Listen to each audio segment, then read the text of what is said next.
right, go ahead. Talk about Downwell. Let's go. So, okay. Basically, I heard a lot about Downwell, and I've never played. So, all I knew it was a great game, and everyone talked about it, how sophisticated the design was, like very elegant. And yeah, I was curious to play it since a lot of friends recommended me this game. And so basically, what happened was, okay, I need to know what this game is all about. I know about the main mechanic, which is like jumping with when you shoot with your boots, you slow down your fall speed, and your objective is to kill the enemies that come from below Hmm. and get to the end of the wall. So I was like, okay, let's experience this game. And I was trying, I was like very judgmental when I started because I was trying to find out the mistakes the game have made. Zero. And yeah, and that's my point here. I was like, okay, everyone talks so good about this game, but what is bad about it? I never heard anything bad about this game.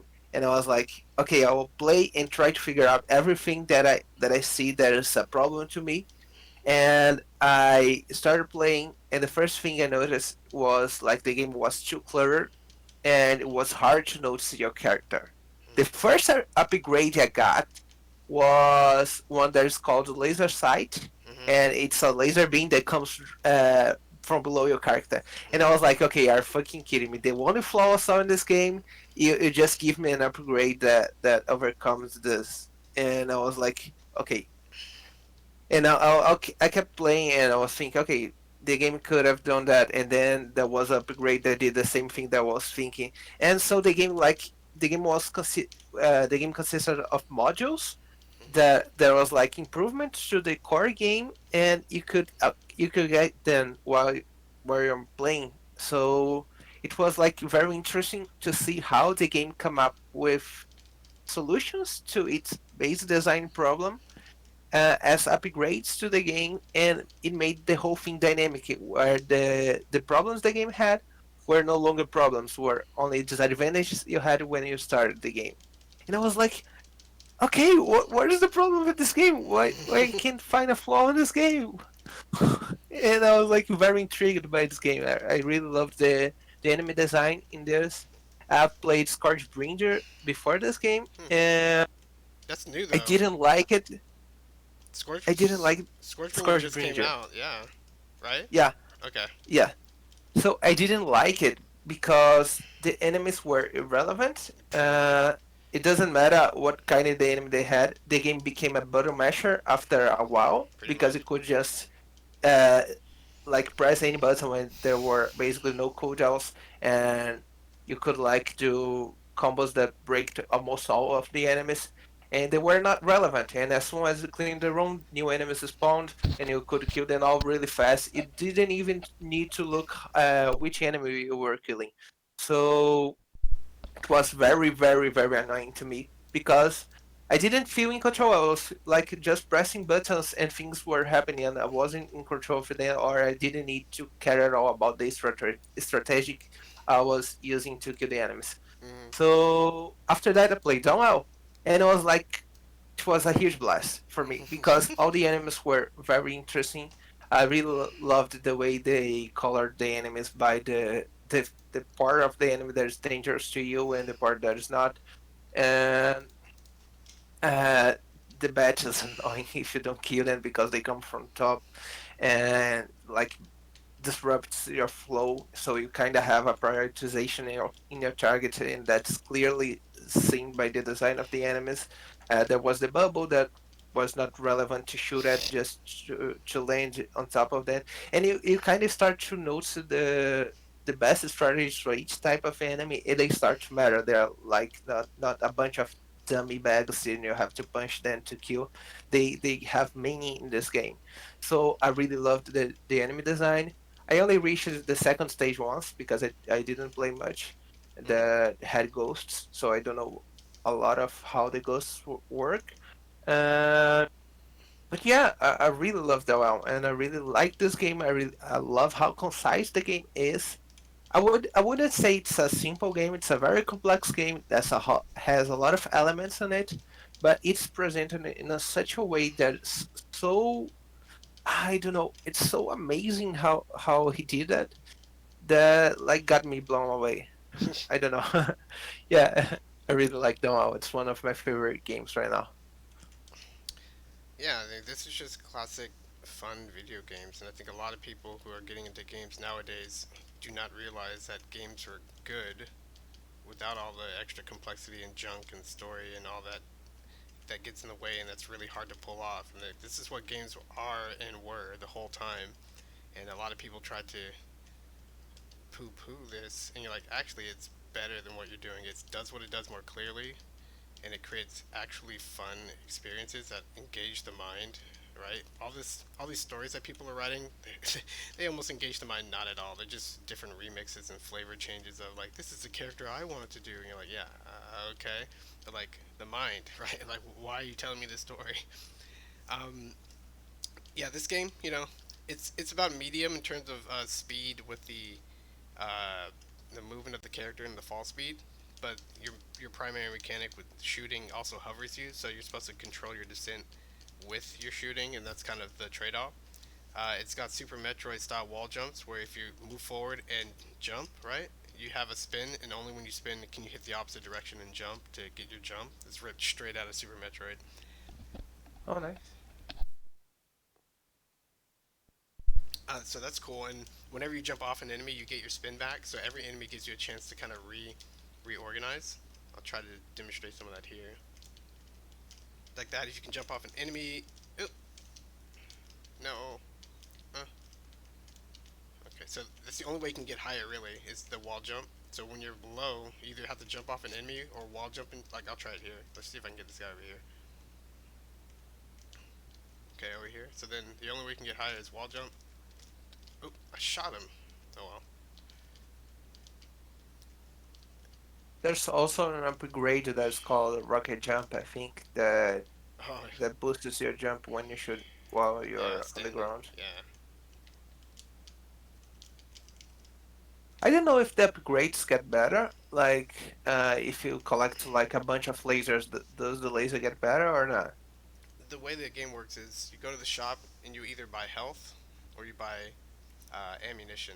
It's energy. And the meter on the right is your energy. Right here, I have three max powered laser shots, and one, the bottom is two segments. So I have a slightly underpowered laser shot or whatever, and then I have to Hmm. reload.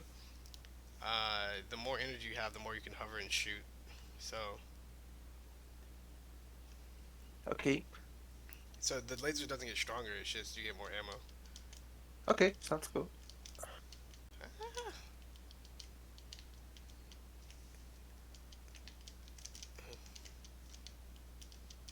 Man, why everything red?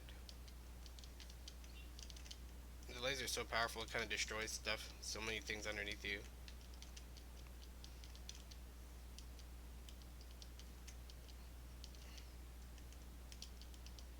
And then you save up money, and you get these thingies.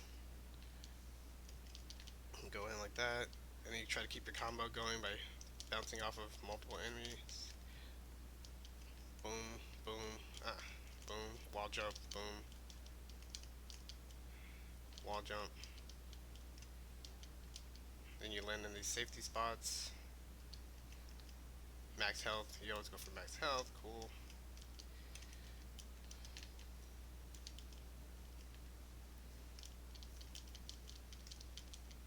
Uh,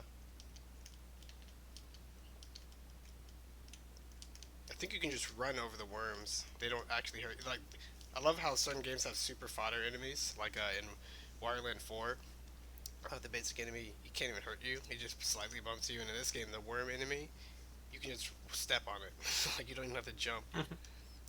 Laser size stomping enemies cause a blast.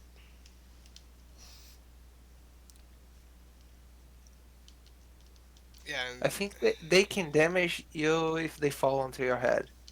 what? Who can? Oh, If you the like worms? break a block above you Oh, yeah. and the worm falls on top of you. Yeah.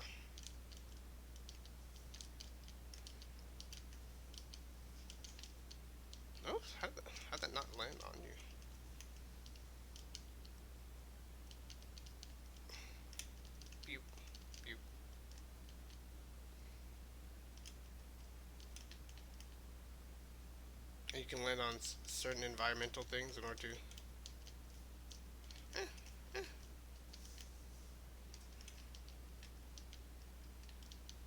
Yeah, it's interesting that you were comparing this game to like some other games that are what I consider to be not good, and this game, which I consider to be very good.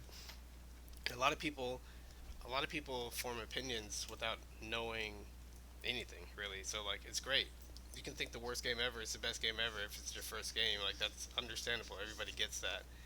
Hmm. But the thing that we all hope is that the way that games are communicating and what they're doing and how they're communicating it speaks clearly, and then it speaks clearly to the things Hello. that are common to all of us, right? So like if human beings are more similar than they are dissimilar, what's up, Tony? Then What's up? the hope is that when these games are designed around that and speak clearly to that, you get this really good mix of like um, you get this really good sort of coming together of people and ideas, and everyone's on the same page. So like Downwell is just a straight up action game. Almost tons of NES games are made like this. Most Nintendo games are made like this. They're just incredibly tight, incredibly clear and focused. And the few issues I have with Downwell are mostly just visual, right? Like this game is single monochromatic red color and then black and white. Has some fidelity issues where I just pushed that piece around. How much money do I got? Where like gems are good collectibles, so you want to go after the red things, but then the hurdy things like enemies are also red, um, and other hurdy things are like Oh yeah. red and black. It's confusing, and it takes a while to get used to that. So like, Hmm. ah! So that's something that the game could have done better, but like most games, you can get used to just about anything. Oh, that was mean.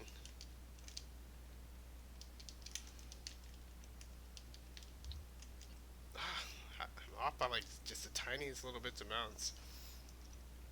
Yeah, and the game, like I said before, moves kind of fast, which I'm not a huge fan of a lot of indie games and platforms that move this fast. Yeah, as we talked about it when I played Celeste, Uh huh. but But I also noticed that they had like a hovering boots. yeah. It's not a hovering boots, it's jetpack, I think. And you like can slow down your fall speed, and Mhm. That helps a huge amount. I really like that this approach of like coming up with design solutions with upgrades. I don't know if that's okay like all the time because sometimes someone can just not play it at all because they don't feel comfortable without that specific upgrade. That might be bad for some players, but I really like the way they approach it. Okay, so the cool thing this game does with guns, kind of like Super Crate Box. There's a lot of different guns, but a lot of times people are like, "I like the spread gun in Contra, and that's all I care about." And you're like, "Okay, well, this game incentivizes you to get new guns by one, you find them, so you only get one chance to either decide you want it or not, and two, they either come with a ammo upgrade or a health upgrade. So Hmm. like, if you want If you the give ammo or up on health, you have something, to give it up. you will lose. Yeah, Yeah. trade offs, simple. And typically, I don't think about.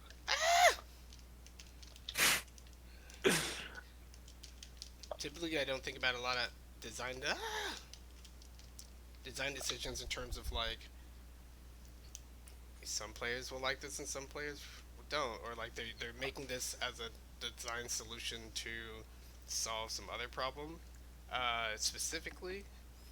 But I think about what's happening in the game overall, and I don't consider that the upgrades are trying to fix a design problem, but power ups in general are always supposed to give you power, right? It's supposed to make the game easier. So it's natural to think that if they give you a power up, it makes certain aspects of the game easier, thus fixing what's hard about it. But certain aspects of the game are supposed to be hard.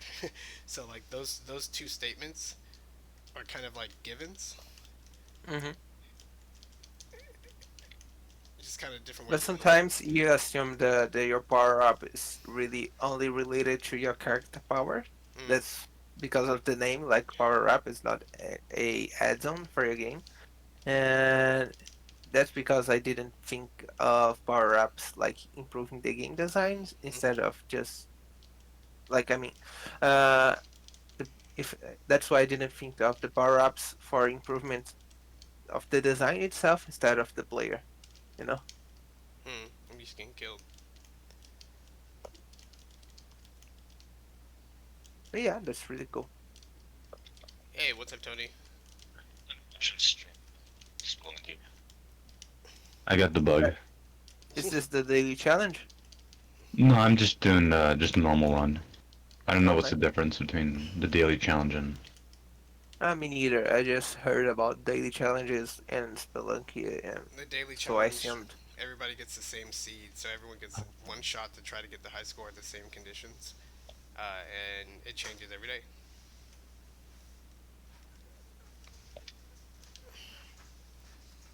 Yeah, so just playing a little bit of Downwell here.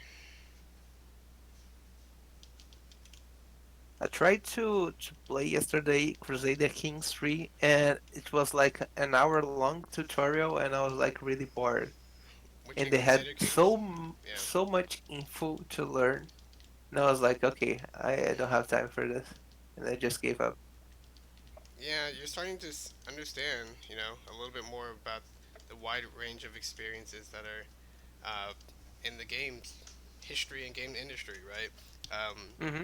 Some games have a huge information toll. Some games don't make it fun to learn them at all. Some games are confusing to learn, and I consider all these to be pretty problematic or costly things, bad things when you're making a game.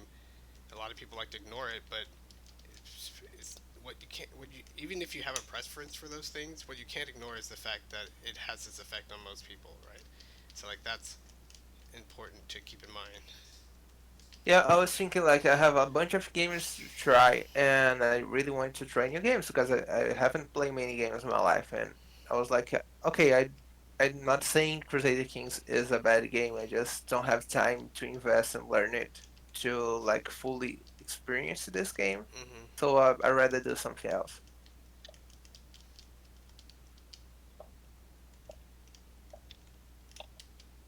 So I'm gonna take it a little more slowly, and I'm gonna eat these carcasses. Every time I eat about 10 carcasses or whatever, I get health back. So Hmm. every enemy that dies, some of them there's a certain class of enemies that drops these little like white carcasses, and you gotta eat them. Yeah, it's I really thought you were cool. talking in real life for a second, like you're just eating a body right now, Yes. not playing a game. I'm playing the game, and I'm eating the body at the same time. That's cool. So I'll puncher, probably health up. Yeah, I'll probably play Hollow Knight next, that or one's really maybe long. Ori. Yeah, it's Yeah. interesting. I didn't put on your list how long to play any of these games, but some of them are Oh really yeah. long, and at least dabbling at them is not such a bad idea. I kind of can notice it when the game has nothing else to present me and I just move on. That's why I don't play a lot, like for very long times. That's the same game. Hmm. But yeah, I just try to experience the gist of the game so I can like have a understand their systems how they work and like the enjoyment of the each game. But I don't feel like I have to play any game for more than 2 hours. Yeah, he got me. Yeah, Hollow Knight's Ah, just throwing it's away a my big loot. one, so like 2 hours is probably like a decent sample. Hmm. And combat doesn't like the action gameplay doesn't really evolve too much. Like it's very long term with its power ups and all that, and it doesn't really dramatically change much until like late game. That's most I'll say. Yeah, most games don't really change that much after their sort of initial trajectory, and they don't surprise that much. Most games just are what they are. People could barely get them to work, so I really enjoyed Ape Out as well. It was really cool. Have you guys played what game? What game? Ape Out? Oh, Ape Out. That was cool. What's 8 about? It's ape, It's the a ape that game goes from out. Devolver. Like, It's a gorilla it's in an a ape building that and he has to has to go get out of out. there. Yeah, it's an ape. Get I'm this hearing ape like out of two here. people at once. I'm sorry, I don't know what I'm listening to Okay, right now. it's basically a game where you grab a motherfucker and throw into another motherfucker and they all die. Oh wow. That's good. I like that. Oh wow. Grappler's a Yeah, video game. that's the basically definition of the game. You are a gorilla with no firearms. You're trying to escape being captured with everyone else's Oh, fire. Ape Out. Oh yeah, I know. I know what that game is. I haven't played it. It's like the Hotline Miami style game. Yeah. I was hearing 8 bout, like, and I was interpreting your words when everyone was like speaking at the same time. I was like, oh, 8-bout is a 8-player multiplayer game where people are throwing each other around or something. That's what I was That hearing. sounds pretty good. Perception, it's weird. Oh yeah. So this is Now I gotta invent 8-bout and get involved in like D&D arcade scene and make like $10 total. the final level of Downwell.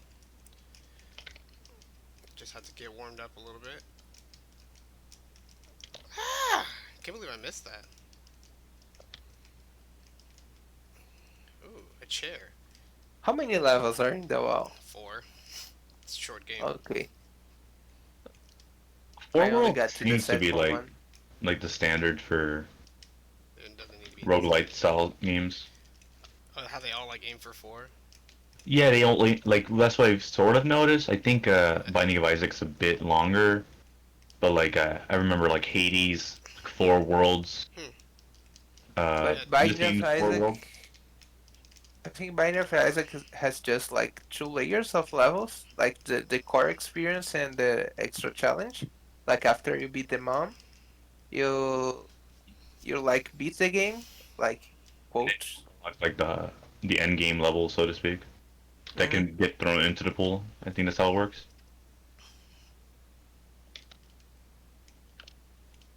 So when you have a long combo, right? Like 100 plus, you know, if you get like 35 plus or something like that, when you touch the ground, you get like ammo upgrade, health upgrade, and point upgrade, or money or whatever. So like you're supposed to try to combo as much as possible, but this last level makes it easy, but it's like one of the harder levels, even though it's not that hard. Hmm. So then occasionally I'll touch the ground with my combo just so I can, because there's a max amount you can heal off of any one combo chain, so sometimes you just gotta reset it. So right now I'm at 15. I love the wall jump, so good. Uh, so good. Uh, so right now I'm at 26. 20, I got my heart, so I'm just gonna go ahead and touch ground. And got my reward. It's money, heart, and health right there. Then I can go in here and get some more money. And then I should have enough money to buy some decent health, like right before the final part.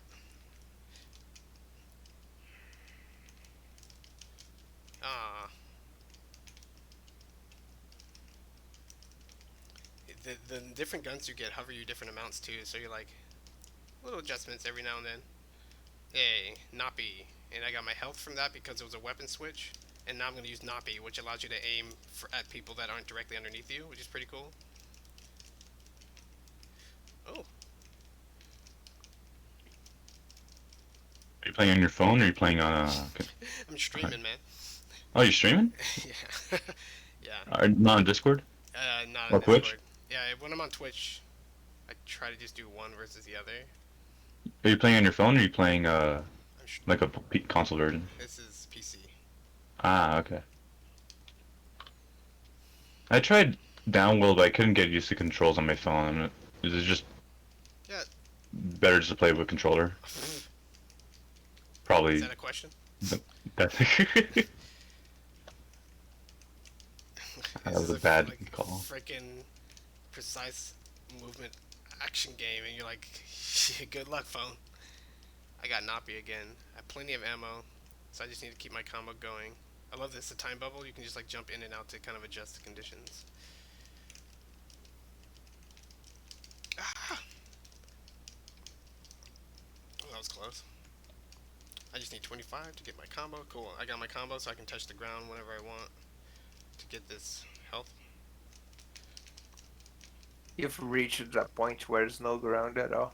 Yeah, pretty much. I have to go to the shop and get this, and then heal 2. Might as well. I don't need any more ammo, and I'll be going to the final stretches. I like how you can spin jump out of the this, and then wall jump. I love that. Just super Metroid through and through. Can you buy more than one upgrade from the shop? Yeah, if you're rich. Okay. Oh, didn't even see that one because it was red.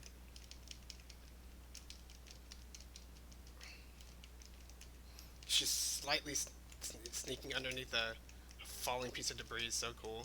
Oh, what was that one? It wasn't cool at all. And let's just slip.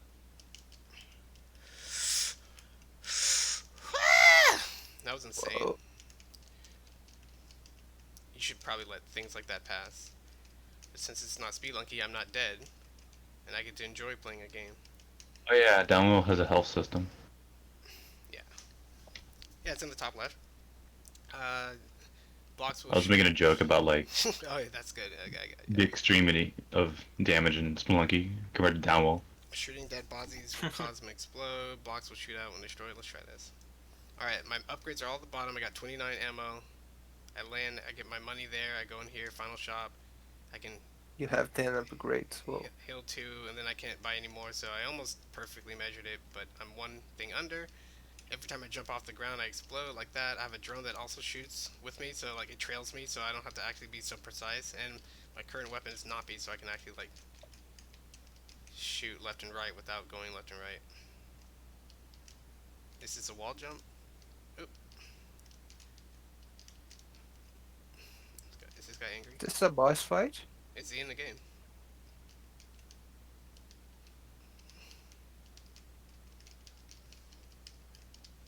Oh, I always get hit by that.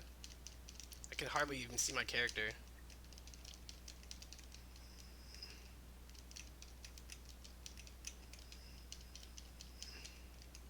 If you have really powerful weapons, you can just kind of like hardly see my character. Oh, now he's just traveling down. Oh, this is a really well designed boss.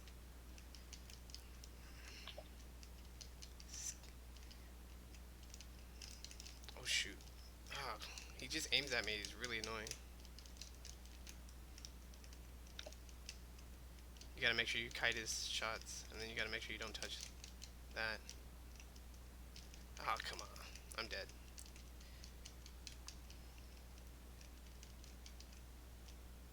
Oh no.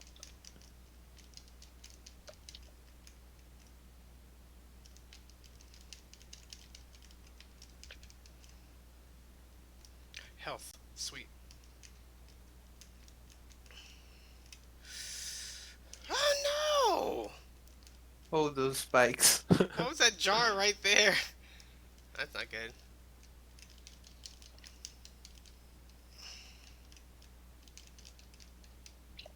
You're both pushing him down and moving around the screen and shooting things and watching for the stuff in the top. Definitely worth. Don't do that. I'm gonna say I think my favorite, my least favorite level variant is like dark levels Mm. in Spelunky because you just throw off any item plan you have. You have to like abandon your weapon basically. I landed on a pot. I didn't want to be on it. Walked off. Didn't jump. I'm like, oh, stupid pot. But anyway, that's basically how the game works. Nothing too crazy there. Yeah, good chat. Downwell. I don't know if I've written anything on it. Let me see. Let me check my gaming history.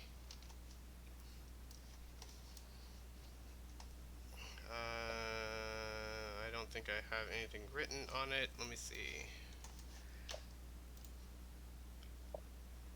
But yeah, I totally recommend people to play the actual good games. I think there's a huge difference in what gaming is to you when you play the good ones. It's the same with everything, right? Great movies, great poems, great Mhm. stories. You're like, whoa, this is completely different. You're like, yeah, they're not making a bunch of elementary mistakes just cause they don't feel like learning the difference. And these are the games that are supposed to be lauded. These are the games we're supposed to put at the top of our list and talk about. And yet nowadays people just talk about anything just cause flavor of the month, story, graphics, and it's always been that way. But things are different now, a lot more extreme in that direction now, and people actually don't know what makes things good. The hope is always that if they actually sat down and put some time into it, they'd feel the difference, right? Yep. Um, we have to believe that when games make it difficult to learn and frustrating to learn, people feel that. And regardless if they ultimately say, "Oh, I love it" or not, like with Dark Souls and Spelunky, we ultimately want to think that if they had an experience that was more fun through and through, that they would like it better, or at least appreciate it for that difference. That's why we teach game design here. It's why um, we say very clearly, like, this isn't going to get you sales or anything. This isn't going to like guarantee you money. There's lots of nefarious and not nefarious ways to try to hook people on games with a lot less deep and a lot less interesting content. But we're going for the real deal here. We're trying to make sure that games are actually worthy of our time.